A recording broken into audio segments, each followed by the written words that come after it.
I now give the floor to the representative of Israel.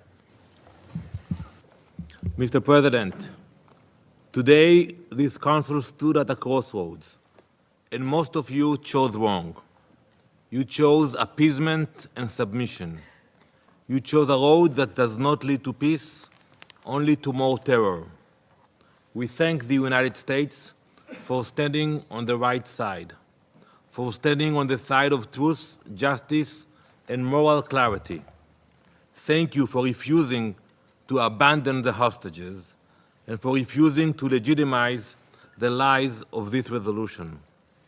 Thank you for showing the bravery to say what so many seem too afraid to say, that Hamas is the obstacle to peace, and that spoiling terrorists only deepens the crisis. Colleagues, there is a real framework already on the table. It is a US-backed proposal constructed with Egypt and Qatar. Israel has accepted multiple versions of that proposal. We have accepted compromise after compromise. We have said yes repeatedly because we are prepared to do whatever we can to bring our hostages back home. Hamas has rejected every single version of that proposal, every deal, every offer, every opportunity. They have responded with silence or with new impossible demands. They have shown the world time and again that they are not interested in reaching an agreement. They are only interested in surviving and delaying a deal for as long as possible. So why does this resolution say nothing about that? I listened to all of you. Only a few of you actually mention a condemnation for Hamas. The rest, you forgot about that. Instead of confronting the truth, some on this council attempted to bury it. Instead of applying pressure where it belongs, on Hamas, you have applied it on the country actively working to bring its people back home. That is not diplomacy. That is surrender. And it sends a clear message to Hamas. Reject every deal, and the international community will still reward you. Hold innocent civilians hostage, and the UN will still give you legitimacy. Continue the war, and the pressure will still fall only on Israel, not on the terrorists who started this war. You know that Hamas does not care about the resolutions, what's happening here. They don't care about innocent lives, international law, or about UN resolutions.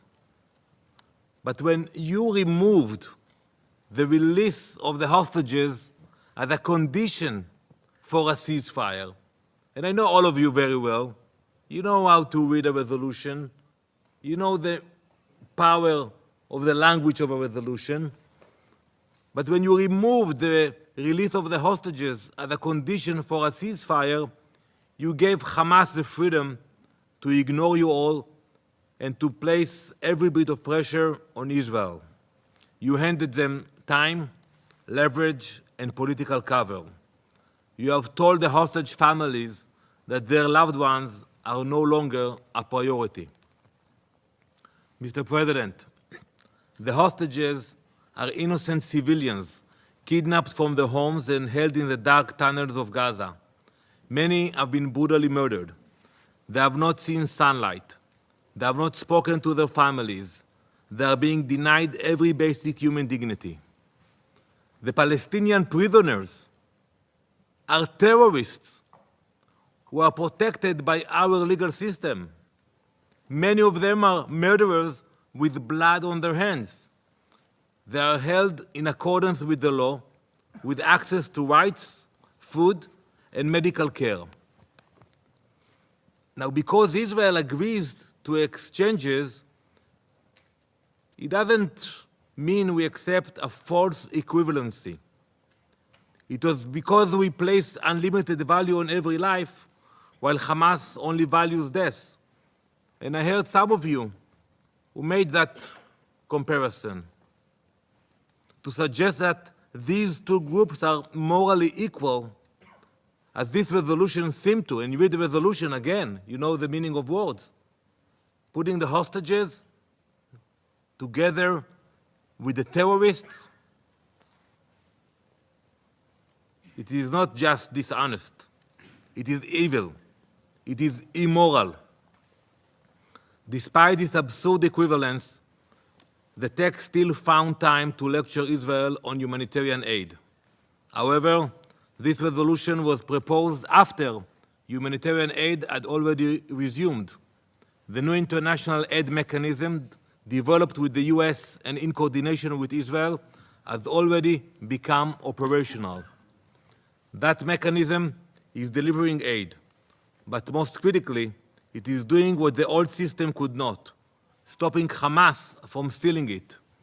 Over the past weeks, thousands of tons of aid have been distributed under the new mechanism. Alongside the new mechanism, hundreds of trucks have also been entering Gaza, carrying supplies coordinated by Israel and international partners. So I ask again, what is this council doing by proposing this resolution now? You know, when we had the closure, I understood Slovenia, you wanted to stop it, but right after we opened the gates of Gaza, right after the new mechanism in action, now is the time to bring the resolution? This resolution doesn't advance humanitarian relief. It undermines it. It ignores a working system in favor of political agendas. It ignores the one party still endangering civilians in Gaza, Hamas, the group that hijacks trucks and stockpiles the aid to their benefit. If you really care about the people of Gaza, then stop protecting those who started this war and continue to prolong it. If you care about aid, then help ensure it reaches civilians and not terrorists. If you care about progress, then start telling the truth. Mr. President, Madam President, this resolution is not a step forward. It ignores the reality on the ground. It disregards the negotiations that are already underway. It betrays the very people it claims to protect. Israel will continue to fight for the return of our hostages. We will continue to protect our citizens. We will continue to cooperate with our partners to deliver aid to civilians. Israel will not stop. We will not rest. We will not abandon our people. We have proven time and again that military pressure works. Hostages come home not because Hamas decides to be merciful all of a sudden, but because they are forced to. And we will do whatever it takes to bring them back. You have dedicated all of your energy and efforts in drafting this resolution, negotiating on it, putting it to a vote.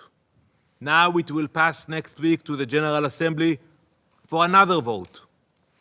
But colleagues, I must be very honest with you. Don't waste more of your energy. Don't waste more of your time, because no resolution, no vote, no moral failure will stand in our way. We will bring them home, all of them.